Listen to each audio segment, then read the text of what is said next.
let's go back to our top story of the day, which is that iconic meeting, that historic moment. This is the new bromance in world affairs. It's Sir Keir Starmer meeting Donald Trump.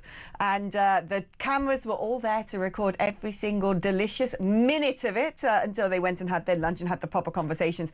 And wasn't it a sight to behold? There you have big old Donald Trump sitting like a kind of orange silver back gorilla, legs splayed, hands in that church position, taking control of a meeting. He just fills a room with his presence, talking to wimpy, weak, lily-livered loser, little Sir Keir Starmer. His legs crossed like that ninny desperately needed a wee-wee, leaning as far away from Donald as he could, fumbling with sort of like, you know, shaking hands to pull out his special letter that he's got to give to the president while he's on his visit. Oh, I've got this. So unprecedented. This is really magical. Look at my special letter. And Donald takes it, pulls back and sits in his chair, unfurls the letter, reads it, you know, squinting, pursing his lips, and then turns around to little Keir, who's come on his visit, and says, read that last paragraph, read that out. Oh, yes, here it is. It says, should I have a watch of that clip, actually, because it's too delectable. Rather than me talk about it, let's just enjoy it for everything that it is.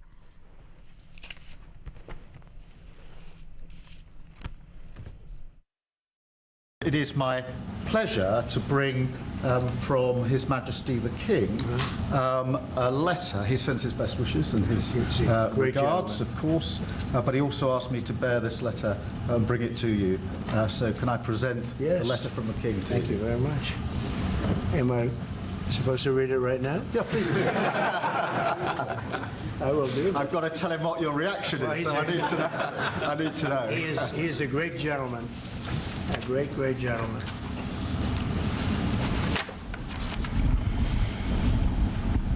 That is really nice. I must make sure his signature's on that. Otherwise, it's not quite as meaningful. It is, and that's quite a signature, isn't it? Beautiful. He's a beautiful man, a wonderful man, and we appreciate it. I've known him, gotten to know him very well, actually. First term and now second term. Perhaps you'd like to say what that very important paragraph... Yes, so this is a letter from His Majesty the King. It's an invitation for a second state visit. This is really special. This has never happened before. This is unprecedented. And I think that just symbolises the strength of the relationship between us. So this is a very special letter. I think the last state visit was a tremendous success. It was. His Majesty the King wants to make this even better than that. So this is truly historic, an unprecedented second state visit, and he wants to talk that through with you. And that says at Windsor. That's really something. Oh, well, they're sucking up and they're sucking up. I don't know if you could suck up any more than that without being redefined as an actual Dyson vacuum cleaner. Let's speak to the inimitable James Whale and get his thoughts on this, and he is joined by also equally brilliant and impressive Greg Swenson, chairman of Republicans Overseas UK. James, I gotta go to you first. I mean, come on now. It's like light and day with those two. You couldn't get more different personalities, could you? Hi, Alex. No, you couldn't, and I was very worried that Starmer was going to drop us in it, and rather than drop us in it, he acted like the head boy of some public schools speaking to the headmaster. And I have to be honest, I'm a big fan of Trump. I've never known anybody in politics get things moving so quickly. You know, might not like what he says, but the way he's got things moving is brilliant. Yeah, I mean, that's it, isn't it, Greg? I mean, that when it comes to a president, he is presidential. You don't have to be liked. You don't have to say, I've taken my kiddies to a Taylor Swift concert and have nice sort of funky glasses bought for you by Lord Ali. You have to be a big boy, a big player. Do you think that one of the reasons why Donald Trump seems to like Starmer so much is because he knows he can push him around? Yeah, look, it's pretty obvious that Starmer's not the alpha male in that room, and Trump clearly is. So I don't think there's any surprises there. I think, if anything, the bar was pretty low for the prime minister. So I think he did okay. He didn't humiliate himself too much. I thought that the only the only real flaw in that last clip you played, I thought he was handling himself well, a little too much with the hand on the shoulder. But at the end, when he said the 2019 state visit was a great success, I thought that was pretty insincere, given that half of his government was probably protesting on the streets and calling for Trump's removal from the United Kingdom and voting against him speaking in Parliament, all that stuff. I mean, they were pretty shameless back in both visits, the 18 visit and then, of course, the 19 state visit. Yeah, I mean, this is the thing, James, actually. I mean, he's very good, isn't he, Starmer, at saying one thing one year, changing his mind and doing completely the opposite, just to curry favour. And it does seem he's desperate to curry favour with Starmer. Does this give you hope that, given he's so weak-willed and useless, that actually he's now essentially the ventriloquist's doll of Donald, and that means that we are being remotely run by a sensible person at last? Yeah. Absolutely. I'm 1,000% in agreement with you. I was really concerned that Starmer was going to mess everything up. And now I consider that probably, and this will annoy a lot of those little woke, lefty, liberal, miserable, grotty people who wander around yelling stupid things. There was a couple of them on. I watched Question Time last night. Oh, my God. There was that one person on the panel. She was hopeless. She could barely get a sentence out and just repeated the usual leftist tropes. Oh, she drove me mad. How could you be a lecturer? Anyway, that's another story. The problem is that I still don't think we're grabbing the seriousness of the situation in the world today. We need to be drilling for oil, getting any minerals we can get out of our country so we don't rely on anyone else. We need to start buying and building munitions for our armed forces today, not a few years in the future, now. And we need to reorganize the armaments of this country. Forget green issues, forget NHS, forget education, forget everything, because unless we are a safe nation, then we are nothing. Yeah. And to hear some of these people go on about, well, I don't think we should cut foreign aid. Why not? Because a lot of that foreign aid doesn't go where they think it should. This is exactly right. And this is where I'm hoping that, Starmer does become the ventriloquist doll, the pet of Trump, the lapdog of America. Because he's already there. He's already there. The message from America has been this. You need to protect yourselves. You need to build your economies. You need to take global threats, particularly when they're in your backyard, seriously. You need to get real when it comes to your relationship with Beijing. This seems to be the message over and over again. And you need to allow people to point this out to you, not throw them in clink when they want to say mass immigration's been a disaster. On this note, when it comes to security, Greg, let's have a listen to this clip, first of all, on the Chagos Islands deal. And I want you to sort of let me know what you think on this, because it sort of blindsided me a bit. I was kind of expecting America to go, this is terrible. But that isn't quite what happened. Keir Starmer has signed the deal to give away the Chagos Islands to Mauritius. Will you approve that deal? Well, we're going to have some discussions about that very soon, and I have a feeling it's going to work out very well. They're talking about a very long-term, powerful lease, a very strong lease, about 140 years, actually. That's a long time. And I think we'll be inclined to go along with your country. Yeah, I think it's sounded. It's a little bit early. We have to be given the details, but it doesn't sound bad. Yeah, please. So let me unpack this. These are our islands, right? That for some reason we're now giving to Mauritius, which has nothing to do with them, other than back in colonial periods we kind of co-govern the two together. But otherwise, it's a country thousands of miles away that has no idea what Chagos even is. We're going to be paying them so America can have an airbase there. I mean, of course, Trump thinks that's a good deal because we're paying for them to have their airbase there, when actually the easiest thing to do would be, here, America, we seem to be in a mess with this on the UN. It's your airbase. Do you want to buy these islands off us? That's surely what we should have said to someone like Donald Trump, because he's a transactional fellow. He gets what a deal is. I mean, you can imagine why he's happy that we're going to be paying the price so they can maintain their presence there. What is going on with this, Greg? Do you think there is going to be a moment in the future that behind the scenes someone says to Trump, yeah, but, if this is now governed by Mauritius, that is pretty dangerous when it comes to China? Or do you think that, there's something else that I don't understand happening? Yeah, we were all pretty shocked by that. But, he didn't say firmly that we're going ahead with the deal as proposed by Keir Starmer or by the British government. What he said was, let's think about it. And we are hoping, we are all really hoping that that he changes his mind. I think he'll get plenty of good advice from his inner circle, because I think there'll be a massive pushback against this. And he kind of left the door open. He did this with Macron on Monday, said some nice things. I think he was just being diplomatic yesterday.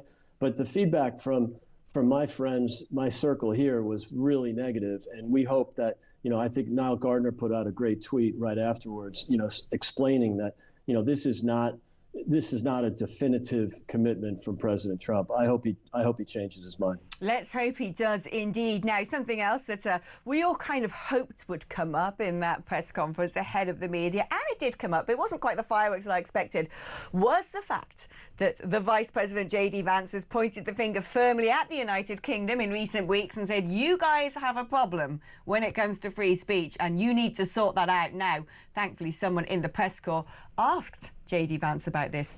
Let's see how that unfolded. Look, I said what I said, which is that we do have, of course, a special relationship with our friends in the UK and also with some of our European allies. But we also know that there have been infringements on free speech that actually affect not just the British. Of course, what the British do in their own country is up to them, but also affect American technology companies and, by extension, American citizens. We've had free speech for a very, very long time in the United Kingdom, and it will last for a very, very long time. Well, no, I mean, certainly we wouldn't want to reach across US citizens, and we don't, and that's absolutely right. But in relation to free speech in the UK, I'm very proud of our history there. All right, Kermit. He was pretty quick to interject and cut across J.D. Vance. We've got free speech in the UK. We don't, though, do we, James? No, not really. There are so many rules and regulations, which I found years ago when I started doing the sort of programs I do, because they were really popular and are still really popular in America. But, Alex, people like you and I and others here on Talk have to be very careful, because we don't have the freedom that they have in America. So our freedom of speech is curtailed. And what I'm concerned about now is this kind of backdoor controlling of free speech. If you mention anything that they can jump on, you're a right-wing racist. If you complain about other people coming to this country and trying to live a life. They don't want to come to this country. I don't know why they come here. Probably because we're very easy to con. I don't know at the moment. But people want to come here, and then when they come here, they just moan and don't want to be part of our society. And that is not good. That is a long-term problem for our children and our grandchildren. We need to be very careful. Now, I might get a knock on the door later for saying that, but I've got little white fluffy dogs running around. They won't get. No, I want to ask you about this, Greg, because you are an American living in London. So if it comes to summing up what the cultural attitudes are like and comparing free speech, I always say that if you are thinking something that you really want to say and you know that it's true but you're not saying it, then you're already in prison, aren't you? You're basically in a prison in your mind. You don't have free speech. And that runs through, I think, like a rich seam, British society. It might be part of the stiff upper lip as well. But when, when I'm in America and I'm looking at something like Fox News, it's a strong tasting meat. I'm not used to having people blurt out opinions like that. Is there a cultural difference, or is this something that is going on right now? How do you feel as an American in London? Well, I think there's a cultural difference for sure, but more importantly, there's a governance difference. And, Keir tried to back away from the topic by saying we have a rich history or proud history. Well, that might be true historically, but in the last 5 or 15 years, it hasn't been free speech. And I think, I'm glad J.D. Vance stepped in. I'm glad President Trump corrected the prime minister, but they could have gone a lot deeper on that. They could have talked about the chief of police in London threatening to extradite and imprison Americans for online speech violations. Yeah. Threatening, harmful content is what they call it, and that's code for censorship. Yeah. But remember, it's the governance, and we have a little scar tissue in the U.S. because the last administration was outright censoring views that they didn't agree with. They did it during COVID. If you said anything about lockdowns or school closings or vax mandates that were negative, you got censored from social media. And of course, the mainstream media completely ignored it. And then, of course, you had the Hunter Biden laptop, where the campaign, as well as the Biden administration, was working directly with the media companies. So it's all about governance. We both have rich histories of free speech. Ours is a little bit more clear because it's written and it's in the First Amendment. But the histories are consistent and aligned. The problem is the governance, and that's why I hope that they push this. I hope that J.D. Vance continues to push this. I love J.D. Vance. Your final thoughts, James, if we're talking about harmful content. That's pretty much you. You are harmful content. Bring it on. Well, I think you're taking over now, Alex, and I'm very proud of the fact you're doing it. And what a great station. We've got Mike, we've got Julia, we've got Kevin, we've got you and others, and are pushing forwards the fact that broadcasting has got to change and is changing. Because you know what is the king of content at the moment? It's podcasts. And so in the future, that's how people will listen. And that, in effect, a podcast is talk radio.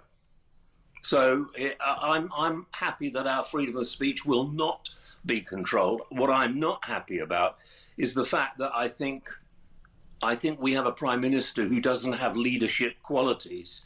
And I'm slightly concerned. That's putting it mildly, James. The Prime Minister looks like he's going to wet himself for most of that press conference. Leadership qualities, my backside. Although he does know how to use his apparatchiks in these sort of corridors of the judicial system to crack down on us, doesn't he? James, it's been wonderful having you on the programme. It's like a reversal. I kind of started my existence at Talk by being there for you. You used to get me on your show a lot. I know. You made me, James. I'm your protege. I'm very proud, Alex. Very proud indeed. Oh, thanks. One day you might live to regret it. James Whale and Greg Swenson. Brilliant to have them both on the show.